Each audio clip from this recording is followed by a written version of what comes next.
Hello tout le monde, je suis ravi de vous retrouver aujourd'hui pour revenir sur ce qu'on a vécu la semaine dernière avec la victoire de Pogačar sur le Tour de France. Pogačar qui réalise donc le doublé Tour d'Italie, Tour de France, un doublé légendaire sur lequel j'aimerais revenir avec vous. On va ensemble essayer de placer ce doublé Tour d'Italie, Tour de France de Pogačar dans l'histoire du cyclisme par rapport aux autres coureurs qui ont réussi pareil fait. Dans un premier temps, on va d'abord revenir ensemble sur la saison de Pogačar. Elle commence le 2 mars au Strade Bianche, la semi-classique italienne, c'est une très belle course. Et bien sûr cette course, Pogačar l'emporte en faisant les 80 derniers kilomètres en tête tout seul. Un solo de 80 km dans le cyclisme moderne, c'est très rare. Première course de la saison pour Pogačar et première victoire. Il ne participe ni à Paris-Nice ni à Tirreno. Deuxième course de la saison, premier monument, Milan-San Remo, le 16 mars, 2 semaines après l'Strade Bianche. Pogačar termine 3e. Le résultat aurait pu être très différent si un certain Mathieu Van Der Poel n'avait pas participé à cette course. Sur Milan-San Remo, c'est UAE qui étrille absolument tout le monde sur 300 km de course. Pogačar explose littéralement tout le monde dans la montée du Poggio, à l'exception d'un seul homme, Mathieu Van Der Poel, et c'est lui qui va condamner le Slovène, qui était probablement le plus fort de la journée, mais qui est tombé sur un Van Der Poel des grands jours, qui l'a empêché de remporter ce premier monument, et avec son travail, Van Der Poel a permis la victoire de son coéquipier Philipsen. Bien, première défaite de Pogačar. Il s'aligne quelques jours après sur le Tour de Catalogne. Une course par étape, en Espagne, 7 jours de course, 4 victoires. C'est très rare, déjà, de remporter sur une course par étape World Tour plus de 2 étapes, alors qu'en tant que la 4 sur 7, et que tu n'étais pas loin même de faire 5 sur 7, l'exploit est faramineux. Le mois de mars se clôture, Pogačar se lance au mois d'avril sur une seule course, Liège-Bastogne-Liège, son deuxième monument de la saison. Il part tout seul dans la côte de la Redoute, encore un solo, paf, victoire à Liège. Et c'est avec 10 jours de course que Tadej va s'aligner au départ du Tour d'Italie. 21 jours de course, 6 victoires d'étape, le classement général, le classement de la montagne. On ne court pas au mois de juin, on récupère, on va un petit peu en altitude. Pogačar redescend de sa montagne pour le Tour de France, 6 victoires d'étape et le général, encore. Bien. Là, on est à l'instant T de la saison de Pogačar. 52 jours de course, 21 victoires. 21 victoires en 52 jours de course, c'est unique. Et en plus, sa saison n'est pas terminée. On le sait, pas de Jeux Olympiques, pas de Tour d'Espagne. En revanche, il y aura les 2 classiques canadiennes à venir au mois d'août, le GP de Montréal, le GP de Québec, et après championnat du monde, puis 3 classiques italiennes, 2 de préparation, Varésine, Émilie, et puis le dernier monument de la saison, le Tour de Lombardie. Donc sa saison peut être encore meilleure. Voilà. Bien, maintenant qu'on a dit ça, essayons de comparer toutes ces victoires avec celles de ceux qui ont réalisé pareil doublé Tour d'Italie, Tour de France. Ils ne sont pas nombreux à l'avoir fait, ce doublé. Ils sont 7 coureurs, et c'est arrivé 12 fois dans l'histoire.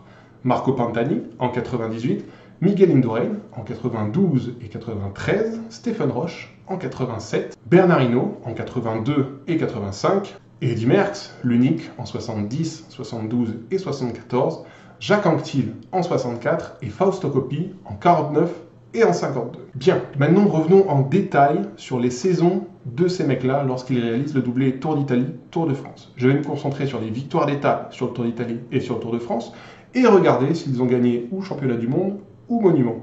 Parce que dans la légende du cyclisme, c'est un petit peu ça qui nous intéresse d'abord. Et vous allez voir, les stats de Pogačar cette année sont monumentales. Et encore une fois, on n'en a pas fini, parce qu'il reste les championnats du monde et le Tour de Lombardie, dernier monument.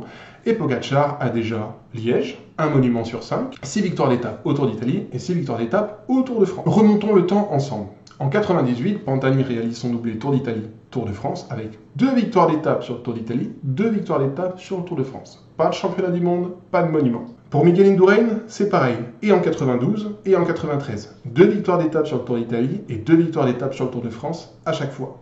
Malgré tout, on note quand même que faire 2 doublés 2 années de suite, Miguel Indurain est le seul de l'histoire à l'avoir réalisé. En 87, Stefan Roche gagne Tour d'Italie, Tour de France et championnat du monde. Au Tour d'Italie, il a 2 victoires d'étape et au Tour de France, 1 victoire d'étape. Vous dire à quel point les stats de Pogačar cette année sont stratosphérique. En 85, Bernard Hinault, c'est une victoire sur le Tour d'Italie et 2 victoires sur le Tour de France. Pas de championnat du monde, pas de monument. Et en 82, 4 victoires d'étape sur le Tour d'Italie et 3 victoires d'étape sur le Tour de France. Toujours pas de championnat du monde, pas de monument. Alors bien sûr, le palmarès de Bernard Hinault est immense, mais sur ces saisons doublées Tour d'Italie, Tour de France, encore une fois, il n'y a ni monument, ni championnat du monde. Je passe sur Merckx. J'y reviens en dernier, c'est ça qui va nous intéresser. Je parle des saisons 70, 72 et 74.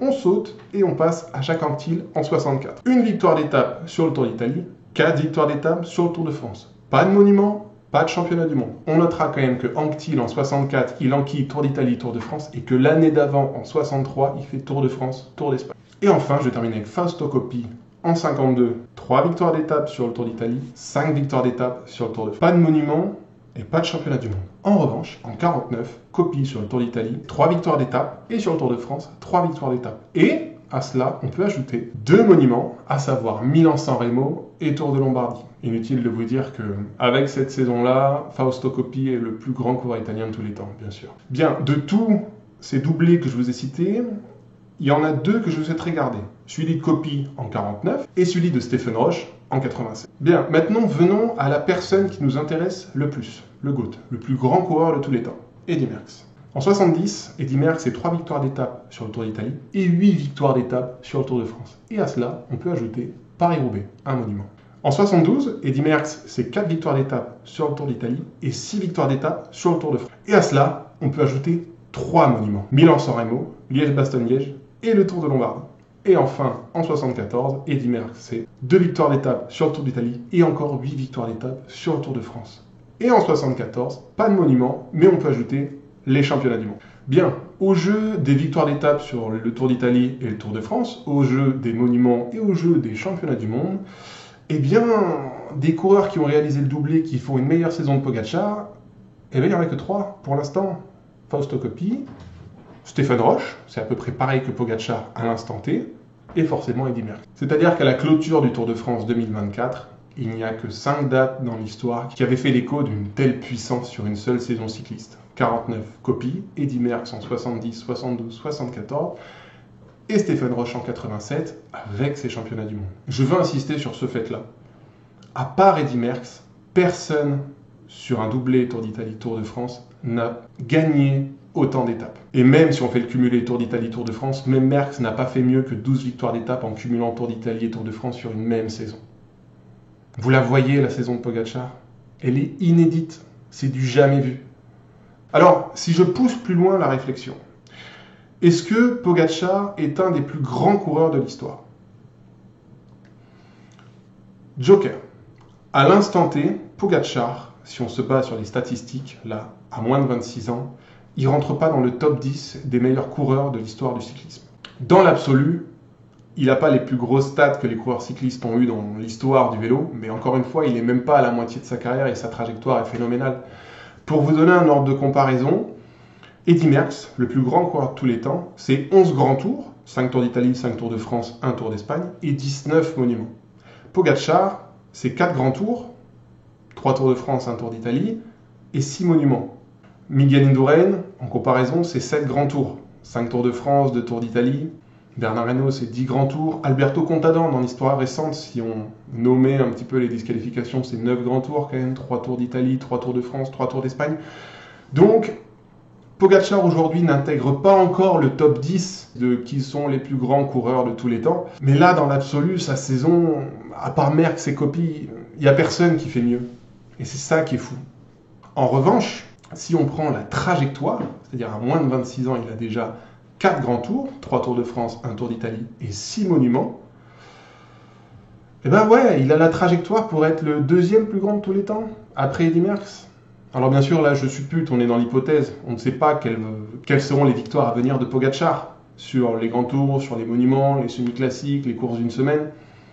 Il a encore tout à écrire, on peut imaginer qu'il est à peu près à 50% de sa carrière, à minima. Donc en conclusion, qu'est-ce qu'on peut dire de ce doublé de 2024 une fois qu'on a analysé l'entièreté des doublés Tour d'Italie, Tour de France? Eh bien, Pogacar réalise l'une des plus grandes saisons de tous les temps. Et s'il est amené à remporter et championnat du monde et Tour de Lombardie en fin de saison, à part Merckx, personne n'aura fait mieux sur une saison. Donc oui, on a vécu un très grand moment d'histoire du vélo, là, dimanche dernier, avec une 6e victoire d'étape sur le Tour, et ce doublé. Mais j'ai envie de vous dire que on est loin d'avoir tout vu encore de ce coureur slovène, que l'histoire, elle est encore à écrire. Là, il vient d'écrire une très très belle page. Vraiment, vraiment. Là, ça le classe dans les plus grands de l'histoire. S'il continue à ce rythme-là dans les 5-6 saisons à venir, potentiellement, il y aura Merckx, lui, et les autres. Voilà. C'est tout pour moi. Je voulais revenir sur ce doublé, vous montrer un peu les statistiques effarantes de Pogačar en 2024, vous dire que c'est potentiellement l'une des plus grandes saisons de tous les temps, que seul Merckx et peut-être Coppi ont seulement fait mieux, que Stefan Roche est peut-être déjà dépassé, alors on verra jusqu'où ira Pogačar dans les années à venir. Plus grande saison de l'histoire, une des toutes meilleures, ouais, top 5, je pense.